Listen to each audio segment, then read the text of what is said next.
Pirámides, templos, tumbas. Estas maravillas antiguas prometen secretos aún mayores ocultos bajo las arenas de Egipto. Ahora, la ciencia más puntera decodifica por fin la misteriosa tierra de los faraones. Con la tecnología moderna empezamos a vislumbrar cómo vivían los antiguos egipcios y la forma en que morían.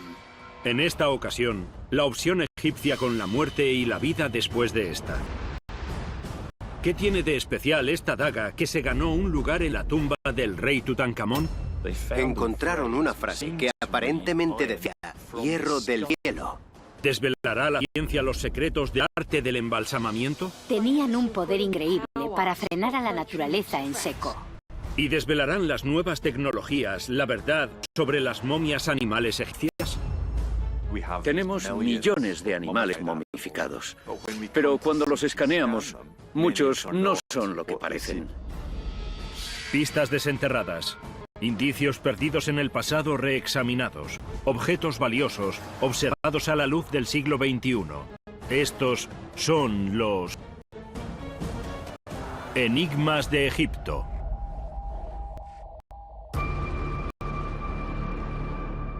Los faraones del antiguo Egipto construyeron las tumbas más grandes y elaboradas de la historia de la humanidad. La muerte era parte importante de la cultura egipcia. La élite realizaba lujosos preparativos para la vida eterna. Para la mayoría, la vida era corta. Pero para todos, la muerte era para siempre. Una daga de metal descubierta en la tumba Tutankamón. Una posesión tan preciada para el rey que quiso llevársela para la eternidad. Pero no debería existir. Es de hierro, que es un material desconocido en Egipto en aquella época. La edad de bronce, no la hierro. Ahora, el análisis con rayos X revela un descubrimiento inesperado. Ahí dentro hay objetos que son literalmente de otro mundo. El misterio es cómo llegaron estos objetos a esta tumba. ...2015... Los valiosos objetos desenterrados de la tumba del faraón Tutankamón se exhiben en el Museo Egipcio del Cairo. Entre ellos, una daga inusual, sin parangón en toda colección. La daga tiene una empuñadura de oro con diseños geométricos muy delicados y una preciosa vaina de oro. Pero lo especial no es el diseño, sino el material. Tiene una hoja de hierro en toda regla. Desde su descubrimiento, a los arqueólogos les ha desconcertado su propia existencia. El hierro para nosotros es algo común, pero para los antiguos egipcios era una rareza. La edad de hierro no llega a Egipto hasta otros 2 siglos después de la época Tutankamón, así que es muy extraño encontrar un objeto hecho de hierro en esa época. Una pista de los orígenes de la daga surge en un texto antiguo, redactado en escritura jeroglífica y que apunta a los cielos. Encontraron una frase que aparentemente decía hierro del cielo. Los expertos no están seguros de su significado. ¿Podrá la tecnología moderna identificar el origen del metal? Los científicos investigan la composición química de la hoja. La daga se ha analizado empleando la espectrometría de fluorescencia de rayos X, que es una técnica nueva. El análisis de los resultados apunta a un origen sorprendente. El análisis muestra que en la composición de la daga hay hierro, pero también níquel y cobalto, en la combinación exacta que tenemos en las bases de datos para el hierro meteórico. Hierro del interior de un meteorito. Es un resultado extraordinario. El acertijo de los jeroglíficos, hierro del cielo, ahora tiene sentido. El metal que se usó para la hoja de la daga procedía del espacio. Los egipcios no sabían cómo obtener el hierro. Debido a su rareza, lo adoraban como un metal sagrado. Es fácil imaginar que pudiesen considerar un meteorito caído del cielo como un regalo de los dioses. Evidentemente, los meteoritos serían algo muy valioso y por eso era el tipo de cosas que el rey reclamaría para sí. Este hierro puede que fuese más valioso que el oro. Así que ser enterrado con una daga de hierro habría conectado a Tutankamón con los propios dioses. Si el hierro de la daga llegó en un meteorito, ¿dónde impactó? Los investigadores todavía no tienen una respuesta. En busca de una nueva pista, examinan otros objetos del tesoro de Tutankamón, que puedan tener un origen celestial. Llama su atención el peto del rey Tut. En el interior del sarcófago hay un broche extraordinario hecho con una joya amarilla, cortada y pulida en forma de escarabajo.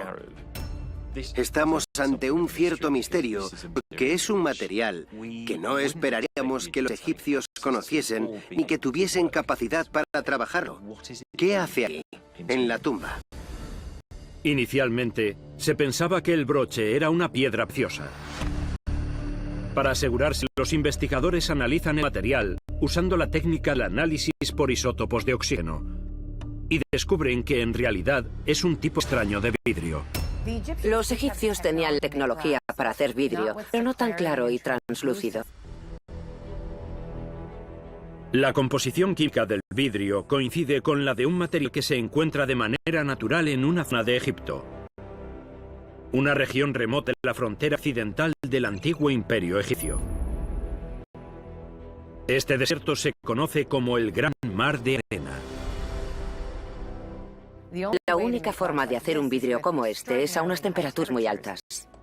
Los estudios geológicos sugieren que estas temperaturas elevadas solo podían ser consecuencia del impacto de un meteorito.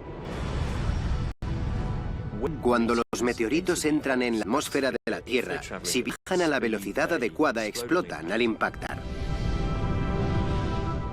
Crean una bola gigante con masas enormes de energía y calor. Al impactar contra la Tierra, sustancias que tienen silicio como la arena se funden inmediatamente y forman una variedad de vidrio, una muy particular. Los expertos calculan que el vidrio del broche de Tutankamón se creó tras el impacto de un meteorito 10.000 veces más potente que la bomba atómica, que convirtió un desierto de arena en un mar de vidrio. Un escarabajo hecho con este vidrio es extraordinario y obviamente muy valioso para los antiguos egipcios, que lo consideraban una especie de milagro, algo que no se encontraba de manera natural, que era especial y extraordinario. Aunque el escarabajo coincide con el vidrio encontrado en el desierto, los expertos todavía no están seguros de que el hierro de la daga proceda del mismo impacto. Pero una cosa es segura. Cuando se descubrió la tumba de Tutankamón en 1922, los arqueólogos no sospechaban que eventos cósmicos sucedidos millones de años antes hubiesen dejado su marca en el faraón más famoso de Egipto. Uno de los aspectos más extraordinarios del hallazgo de la tumba de Tutankamón es que adentro hay objetos que son de otro mundo.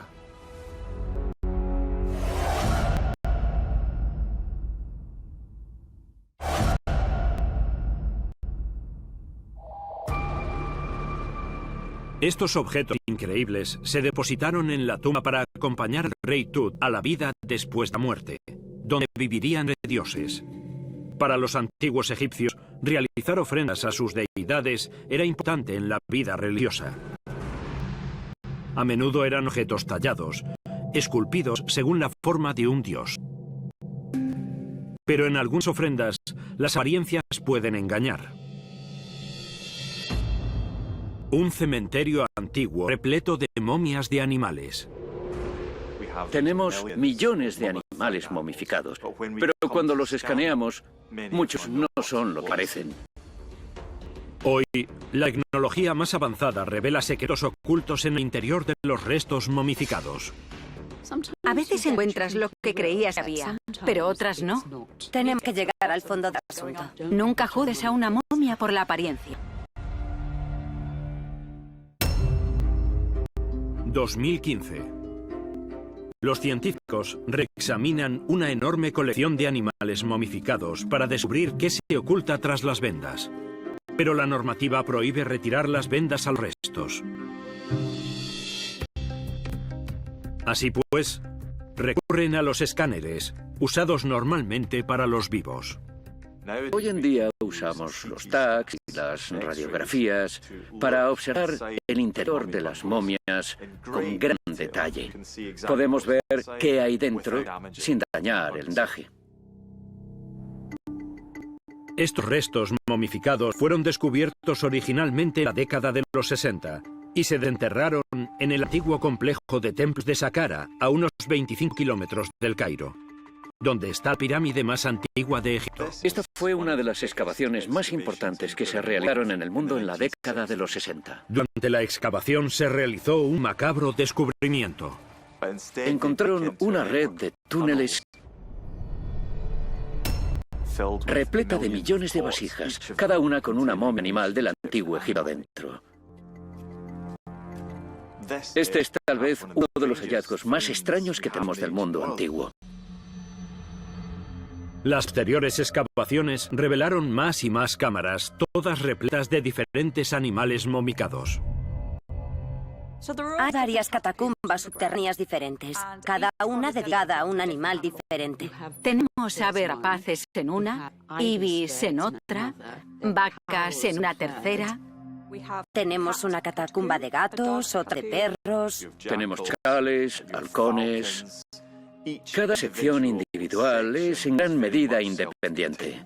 Hay millones de animales en las galerías. Es un enorme zoo subterráneo. ¿Pero qué hacían ahí? En las creencias de los antiguos egipcios había numerosas deidades animales.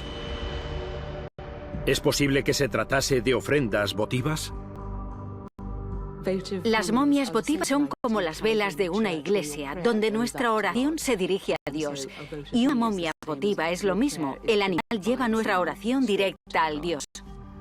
Se creía que cada dios animal tenía poderes, que podían proteger a una persona de los espíritus malignos o las enfermedades, o actuar como guía hacia la vida eterna.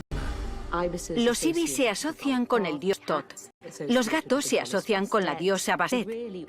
Todos estos animales se asocian con algún tipo de divinidad. Siempre había creído que las momias animales de Saqqara eran animales enteros, bien preservados, enterrados como ofrenda a los dioses. Pero los investigadores modernos creen que algo no encaja. Quieren reexaminar las momias para descubrir qué hay exactamente bajo esas vendas pintadas. Ahora, gracias al equipo de TAC de un hospital, los arqueólogos contemplan por primera vez el interior de varios animales momificados, y lo que descubren es una sorpresa. A veces encuentras lo que creías que había. Parece un pájaro y hay un pájaro dentro, pero otras no. A veces son solo un puñado de plumas o en ocasiones un hueso.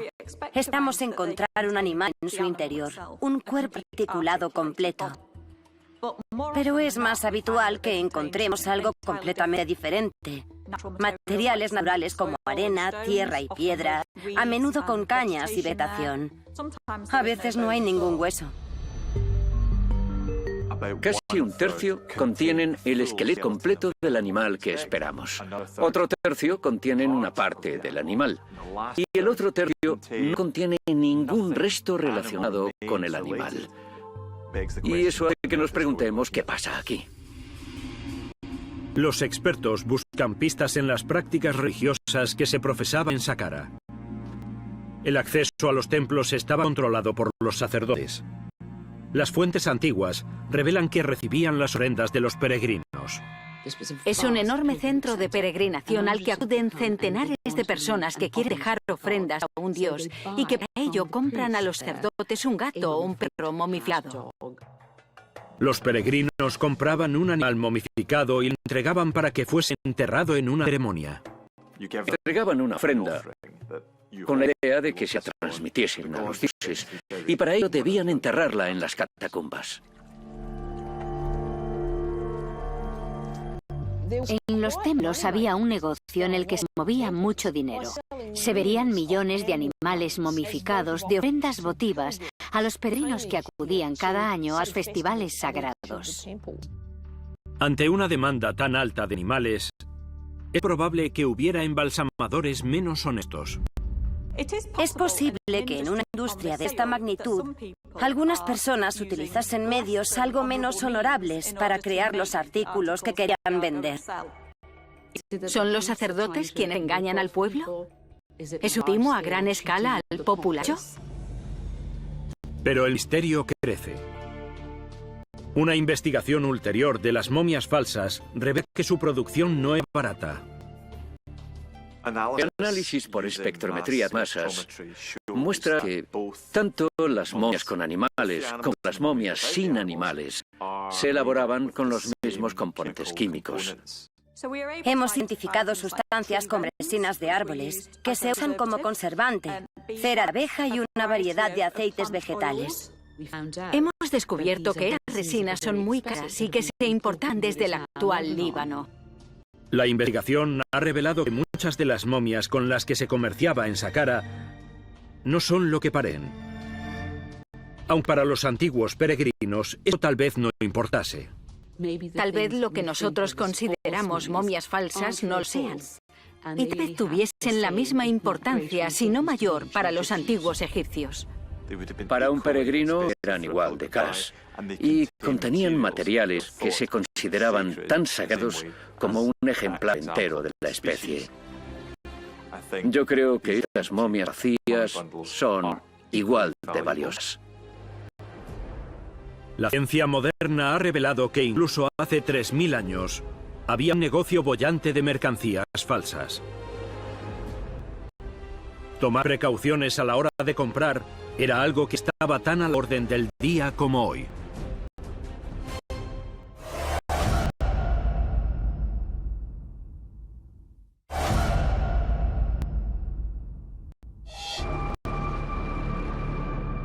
La ofrenda de animales momificados era una parte esencial de la vida religiosa del antiguo Egipto. Los rituales que implicaban su momificación y entierro eran sagrados. La devoción y adoración eran una conexión vital entre vivos y muertos. Pero para disfrutar de la vida tras la muerte, el cuerpo debía estar perfectamente conservado, listo para levantarse de nuevo y vivir por toda la eternidad. El descubrimiento de unos talleres de embalsamamiento ha ayudado a resolver un misterio milenario. ¿De verdad lo sabemos todo sobre la momificación? En absoluto. Una parte aún es un misterio. Los embalsamadores de la antigüedad tenían habilidades que aún no dominamos. El pelo está intacto, las uñas están intactas, las pestañas están intactas. ¿Qué sabían los embalsamadores egipcios que no sabemos? Los científicos intentan identificar el método usado para conservar los cadáveres tan bien durante milenios. Estamos obteniendo pruebas del lugar en el que se prepararon algunas de estas momias.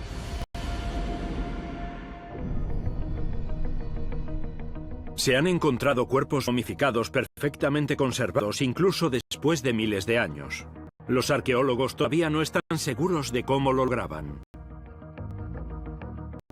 Aunque los egiptólogos siempre han conocido las momias del antiguo Egipto, no disponemos de textos escritos que relaten cómo se momificaba. Lo hemos ido averiguando a través del ensayo y error a lo largo de los siglos. Los investigadores recurren a la ciencia moderna en busca de pistas. Como tenemos muchísimas momias del antiguo Egipto, podemos estudiarlas, escanearlas, analizarlas y a partir de ahí averiguar algo más sobre el proceso de momificación. Las muestras de tejido momificado se someten a una serie de análisis bioquímicos. Los resultados revelan una compleja mezcla de hierbas y aceites. Se sabe que usaban diferentes tipos de resinas vegetales, plantas como enebro, tremtina y demás. Frotaban el cuerpo con sustancias como la mirra para endulzarlo y eliminar los olores desagradables de la conservación del cuerpo. Pero los ingredientes químicos de estas hierbas y especias por sí solos no son suficientes para interrumpir la descomposición. Tiene que haber otro ingrediente clave para una conservación perfecta. Los embalsamadores eran como una especie de hombres mágicos. Tenían un poder increíble para frenar a la naturaleza en seco, usando métodos y sustancias que eran un secreto profesional bien guardado. Los investigadores buscan más pistas, reexaminando los complejos rituales de la momificación. El proceso de momificación de la élite egipcia era un tanto sorprendente y desagradable. Uno de los sacerdotes cogía una cuchilla de obsidiana muy fina y realizaba un corte muy pequeño en el costado izquierdo. Los órganos se extirpan y se guardan en vasijas especiales. ¿Ayudarán estas extracciones a la conservación? Los órganos se extirpan, se separan y se guardan en 4 canopes especiales protegidos por las deidades. El dios con cabeza de chacal cuida del estómago, el dios con cabeza de babuino de los pulmones, el dios con cabeza humana del hígado y el dios con cabeza de halcón de los intestinos. Extirpando los órganos, los embalsamadores parecen beneficiarse de un efecto secundario muy útil. Era necesario extirpar los órganos para eliminar la humedad que contribuye al proceso de descomposición. En la humedad viven las bacterias que consumen el cuerpo. De modo que tenían claro que había que extirpar lo que provocaba esa descomposición. Pero la extracción de órganos y bacterias asociadas no explica todavía el perfecto estado de conservación en que se han encontrado las momias. Los arqueólogos tendrán que seguir buscando. 2018. En las tumbas desérticas de Saqqara, los arqueólogos hacen un descubrimiento extraordinario. Una zona en la que se realizaba la momificación. Hemos encontrado talleres de embalsamadores. Hemos encontrado ingredientes relacionados claramente con algún tipo de embalsamamiento. Así que estamos obteniendo pruebas del lugar en el que se prepararon algunas de estas momias. En el interior de estos talleres, los arqueólogos encuentran los restos de una sal mineral especial. El análisis químico revela su composición. Tiene carbonato sódico, bicarbonato sódico y cloruro sódico, es decir, sal de mesa con un poco de levadura química. Conocida como natrón, es sabido que esta sal absorbe rápidamente la humedad de aquello con lo que entra en contacto. El natrón se encuentra de forma natural en el valle de Wadi el Natrum, a 80 kilómetros de los talleres de embalsamad de Saqqara. Pero fue en el Reino Medio, hace unos 4000 años, cuando se descubrió el ingrediente mágico del natrón. ¿Pero cómo se usaba el natrón durante el proceso de conservación? Se cree que se colocaban bolas de natrón en el interior del cuerpo y se cubría todo con un montón de natrón. Cuando los investigadores ponen a prueba esta teoría, descubren que los cristales secos no evitan la descomposición y deciden probar algo diferente. Hace unos años, un taxista donó su cuerpo a la ciencia. En un polémico experimento, los científicos intentan conservar el cuerpo del taxista. Pero esta vez disuelven las sales de natrón en agua y empapan el cadáver en una solución salina concentrada. Averiguamos que, efectivamente, es posible conservar un cuerpo humano en un baño de natrón. Es una solución de natrón, agua súper salada. Tras un periodo de unos 40 días, casi toda la humedad ha abandonado el cuerpo y lo ha dejado con un aspecto similar al cuero, como el de un bolso. Hay que afinarlo con cuidado. Hay que secar el cuerpo, pero no demasiado, para dejar los miembros flexibles y poder mover los brazos a la posición que desees. Es el descubrimiento que los arqueólogos buscaban. El análisis científico moderno, junto con la experimentación activa, revelan que una solución concentrada de natrón era el componente clave, sobre todos los demás, para preservar un cuerpo para la eternidad. Secaba el cuerpo por dentro y por fuera para producir un cadáver completamente conservado que en un ambiente seco adecuado duraría para siempre. Tienen 3000 años y siguen siendo reconocibles. Pensaban a largo plazo. Son obras maestras del oficio de los embalsamadores.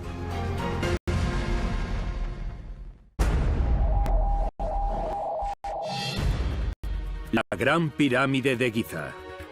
Los arqueólogos siguen desconcertados por la capacidad de los constructores para erigir una estructura tan precisa. La precisión de los pueblos antiguos era extraordinaria, impresionante. La estructura es casi perfecta. Es una increíble proeza de la ingeniería. Ahora, por primera vez, los científicos usan tecnología de escaneado láser para medir con precisión el tamaño y escala de la pirámide. Anteriormente, la pirámide solo se había medido con plomadas y metros. Y para buscar pistas que expliquen cómo pudieron construir una tumba de piedra con unas proporciones tan perfectas. Es algo inconcebible. 2015. El proyecto para cartografiar la meseta de Giza inicia un ambicioso nuevo estudio sobre la Gran Pirámide.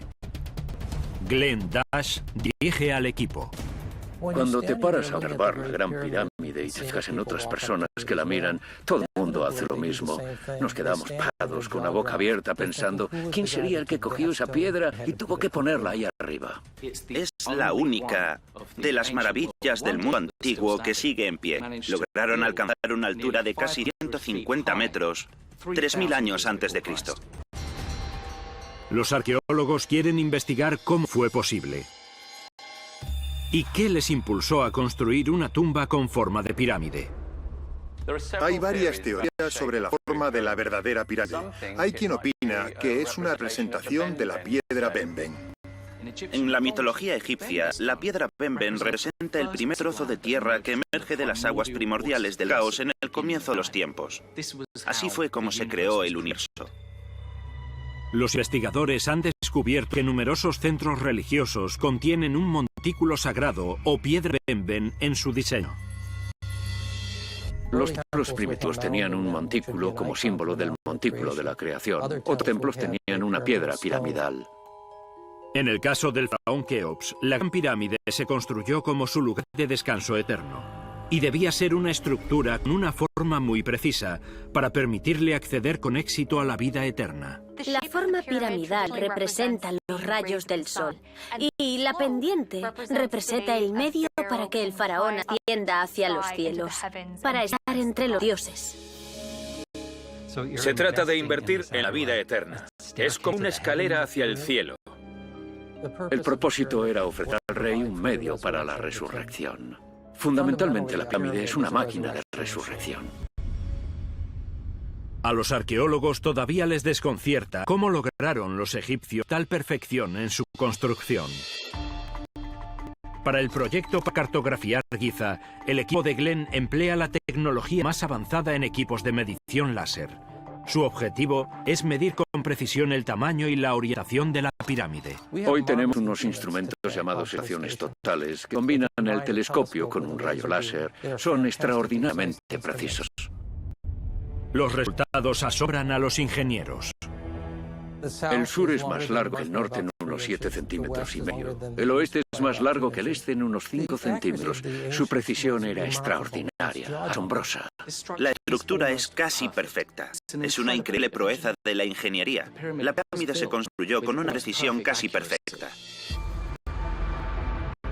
La Gran Pirámide se construyó con un margen de error de solo el 0,03%. ¿Pero cómo lo hicieron exactamente? Tengamos presente que lo erigieron con madera, cuerda, cobre, piedra y nada más. La Gran Pirámide está construida según los estándares actuales. Al continuar con sus mediciones, Glenn descubre que la Gran Pirámide oculta más secretos todavía. La mayoría, incluidos los arqueólogos, cuando nos acercamos, miramos hacia arriba. Nosotros hemos decidido mirar hacia abajo. Bajo sus pies, el equipo ha encontrado algo muy extraño. En el lecho de roca, en las proximidades, hay unos cortes y hemos registrado 3000. Escondidos están los restos de un sistema de orificios. Glenn cree que los hicieron los constructores. Son grandes y discurren en paralelo a los lados de la pirámide. Son los agujeros de los postes. Cree que los antiguos constructores clavaban postes en estos agujeros en una época significativa del año. El día del equinoccio de otoño, los postes proyectaban una sombra con una orientación precisa.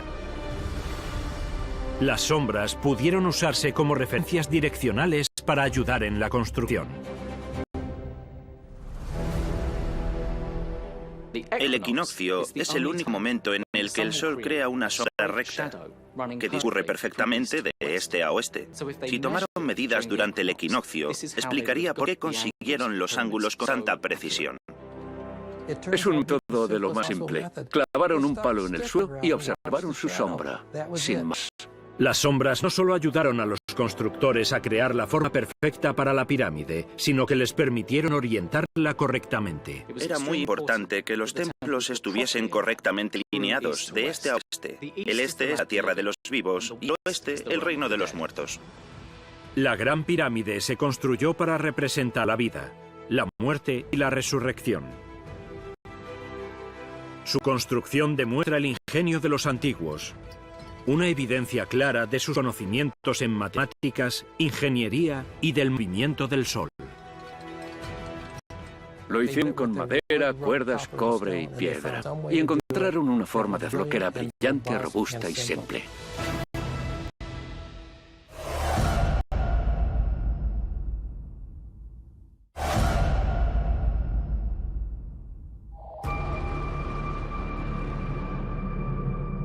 La magnitud de la Gran Pirámide del faraón Keops dice mucho sobre las creencias que conformaban la antigua civilización egipcia. Pero para la gente corriente, la muerte no era un acontecimiento tan importante. De hecho, para muchos la muerte llegaba demasiado pronto. Un enorme cementerio revela indicios de una tragedia.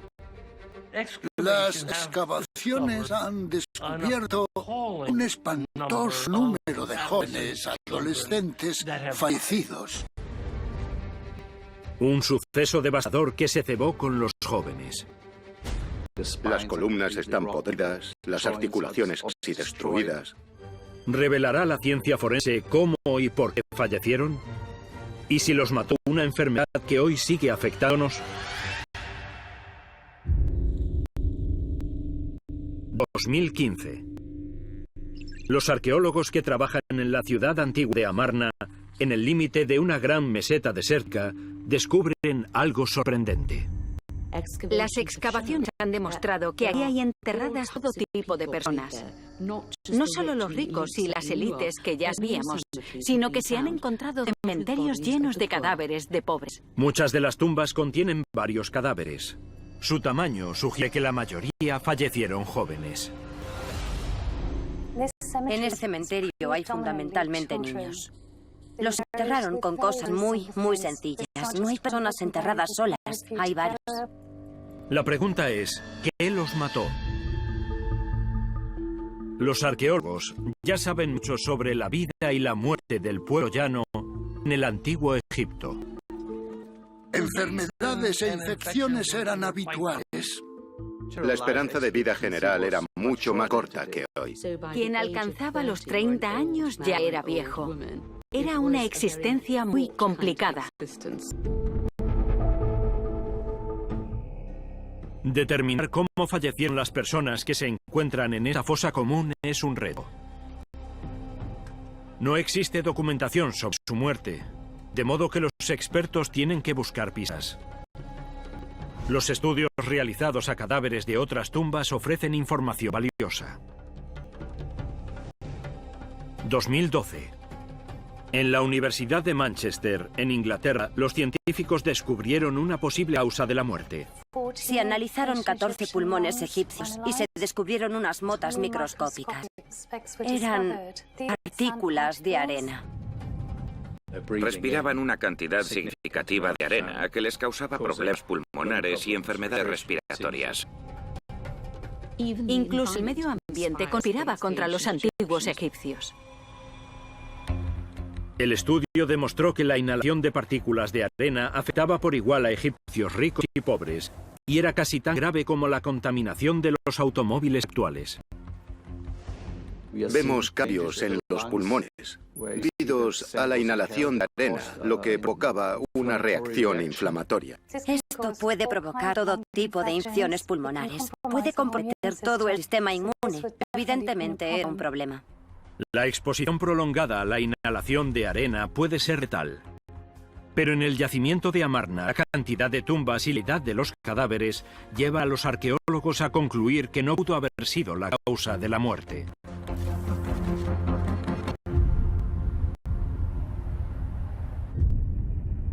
El equipo analiza los huesos de la fosa común con minuciosidad forense. Los resultados sugieren que los jóvenes de Amarna sufrían una vida de maltrato. Los huesos nos cuentan la historia de los cadáveres. Y vemos que tenían un trabajo muy duro. Incluso los niños realizaban trabajo físico. Están desnutridos. Hay retraso en el crecimiento, indicios de escorbuto, raquitismo. Muestran muchos de los cambios óseos típicos de una persona que ha trabajado toda su vida. Una explicación de este trato atroz se puede encontrar en la historia de la propia Amarna. La ciudad fue construida a centenares de kilómetros de la antigua capital, Tebas, por un faraón herético, Akenatón. Los esqueletos sugieren que la población local fue obligada a construir la ciudad piedra a piedra. La gente trabajaba hasta que le resultaba físicamente imposible llevar a cabo la tarea. La población de esta ciudad estaba desnutrida y fallecía a causa de la pobreza de su dieta. No disponían de comida para compensar estas enormes cargas de trabajo, de modo que estaban sometidos a un enorme estrés durante toda su vida y muchos fallecían a muy temprana edad. El análisis de los esqueletos desenterrados de la fosa común continúa revelando más pistas. Los investigadores se fijan en unas marcas que descubren en los huesos. Parece que muchos de los jóvenes padecían una infección de transmisión sanguínea, una enfermedad que existe todavía hoy, la malaria. Algunas lesiones de los huesos de los tejidos blandos nos indican que la población de Amarna padecía malaria, y los brotes de esta enfermedad eliminan a poblaciones enteras. Es muy probable que se produjese un brote que mató a muchísimas personas a la vez y que tuviesen que enterrarlas en fosas comunes. Todo empieza a tener sentido. Para la población extenuada por el trabajo y hambrienta de Amarna, la malaria habría sido el golpe definitivo. El riesgo del contagio por los mosquitos y del maltrato a la población también podrían explicar por qué se abandonó la ciudad en cuanto falleció Akenatón. Estos son los jóvenes que construyeron la ciudad. El trabajo tenía que ser extremadamente doloroso y difícil. En este cementerio hay fundamentalmente niños. Es muy triste.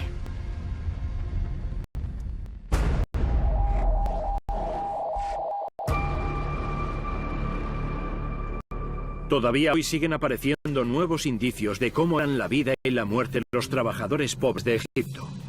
Las prácticas funerarias siguen desconcertando a los investigadores. Y debido al azote de los saqueadores de tumbas antiguas, que robaron objetos de un valor incalculable, los arqueólogos se enfrentan a una tarea más compleja si cabe. Las tumbas fueron despojadas de sus riquezas ya desde el entierro de los primeros faraones. La gente quería las cosas que se enterraban allí. No sabemos qué pasó con los cadáveres. Pero los profanadores de tumbas no lo tenían fácil. Existe el mito de que las grandes pirámides estaban llenas de trampas. Ahora, los arqueólogos repasan los ingeniosos métodos con los que los egipcios intentaban proteger a sus muertos. Tenían defensas muy complejas y resistentes, muy difíciles de superar. La élite gobernante del antiguo Egipto Creía que alcanzaría la vida eterna solo si su cadáver momificado y sus posesiones permanecían intactos. Pero ¿cómo evitar que los ladrones saqueen tu tumba? Cuando los antiguos egipcios construyen tumbas, no piensan necesariamente en trampas como las que vemos en Indiana Jones. No nos va a perseguir una piedra enorme, pero sí piensan en una realidad. Existen los saqueadores. Construye su lugar de descanso final en el fondo de todo, en la base, a donde se llega por túneles y pasillos laberínticos que hay que recorrer para encontrar la tumba. La mayoría de las cámaras funerarias reales encontradas estaban defendidas por complejos mecanismos de seguridad. Entre los elementos de seguridad de las tumbas encontramos rastrillos de piedras enormes, pesadas, gruesas, que se bajan. Algunos pozos estaban llenos de escombros. Los pasizos se bloqueaban con piedras. Otros tenían una entrada elevada e inalcanzable. A menudo estas medidas de seguridad se colocaban solo para ocultar la puerta. La idea era evitar que los saqueadores de tumbas encontrasen la entrada y llegasen al Sancta Sanctorum de la tumba. Los expertos reexaminan uno de los mejores ejemplos de seguridad eterna de las grandes pirámides.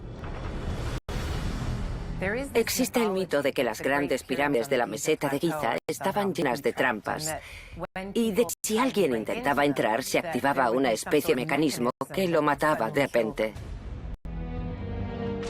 La leyenda no se aleja demasiado de la verdad. La cámara funeraria en sí estaba revestida de granito y la entrada se bloqueaba con 3 rastrillos de piedra. El diseño físico de la pirámide se convertía en otro elemento de seguridad. El exterior de la pirámide se recubría con una capa de caliza de tura pulida para ocultar el punto de acceso, y eso lo hacía muy difícil de encontrar. A pesar de la amplia variedad de mecanismos utilizados, la mayoría de las tumbas sagradas fueron saqueadas igualmente. Las pirámides y las tumbas sufrieron saqueos y robos desde el primer momento que empezó a enterrarse a gente importante con cosas importantes.